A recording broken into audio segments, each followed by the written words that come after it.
চৰকাৰী চাকৰি লাখপতি বাইদেউ ছোৱালী পঢ়াৰ দায়িত্বৰ লগতে পৰিয়াললৈ অতিৰিক্ত 10 নম্বৰ আমাৰ চৰকাৰে দিব। দ্বিতীয় পৰ্যায়ৰ নিৰ্বাচনৰ অন্তিম দিনত মুখ্যমন্ত্ৰী হিমন্ত বিশ্ব শৰ্মাই মাৰাথন নিৰ্বাচনী প্ৰচাৰ চলাই এইদৰে কয়। দলগাঁও মাজবাট বেজৰৰ পাছত কমলপুৰৰ দগাঁৱত অনুষ্ঠিত অন্তিমখন নিৰ্বাচনী সভাত অংশগ্ৰহণ কৰি কংগ্ৰেছ আৰু বিপিএফ দলক সমালোচনা কৰি কটা হাতৰ কাম নাই, নাঙলৰ দাম নাই বুলিও কটাক্ষ কৰে। হাজাৰ হাজাৰ বিজেপি কৰ্মীৰ সন্মুখত নাচি বাগি নিৰ্বাচনী প্ৰচাৰ চলাই মুখ্যমন্ত্ৰীগৰাকীয়ে লগতে অহা ২৬ তাৰিখে অনুষ্ঠিত হ'বলগীয়া নিৰ্বাচনত বিজেপি প্ৰাৰ্থী দিলীপ শইকীয়াক পদুমৰ ছবিত ভোট দিবলৈ আহ্বান জনায় মুখ্যমন্ত্ৰীগৰাকীয়ে।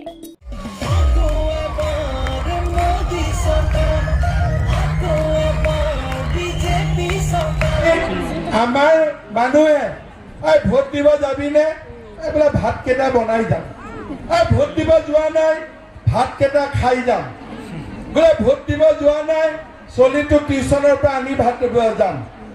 কওঁতে কৰোঁতে ৩টা বাজিয়ে গ'ল। লাইনত গৈ দেখে বহুত ভিৰ, নিদিওঁ দে, ইমান কোনে লাইন পাতিব, হয়নে? সেইকাৰণে বাকী ৰাজ্যবিলাকত কি কৰে, ইলেকশ্যনৰ দিনা পেহেলে ভোটদান, ভোট দি আহিয়ে ঘৰত ভাত খায়, ভোট দি আহিয়েহে ঘৰত জল।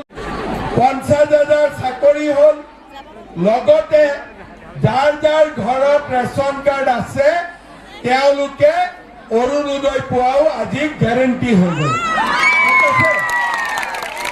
লাখপতি বাইদেউৰ ফৰ্ম কোনে কোনে ফিল আপ কৰিছে? মোৰ এক্সট্ৰা দিম যাতে সকলো ঘৰতে এটা এটা চাকৰি হ'ব পাৰে।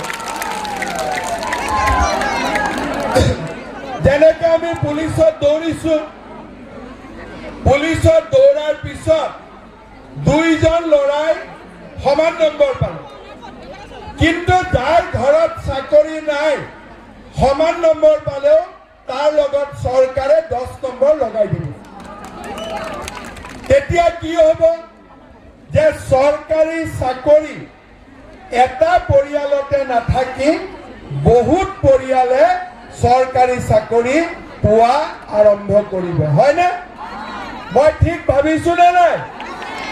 ঠিক চনৰ দিনা ক'ব যে যদি বিজেপিক ভোট দি নাহ বেটা আহিবা ভাতে নাপাবি, হ'ব? কিন্তু মই এটা কথা কওঁ, গিৰিয়েকবিলাকো ধুনীয়াকৈ মানি যাব। কেনেকে? যেতিয়া টকাটো আহিব তাৰ আগতে মই আপোনালোকক 7 দিন আগতে কৈ দিম যে অহা মাহৰ 2 তাৰিখে। বাইহাটা চাৰিআলিৰ পৰা সৌৰভ দাসৰ ৰিপৰ্ট, আছাম লোকেল নিউজ।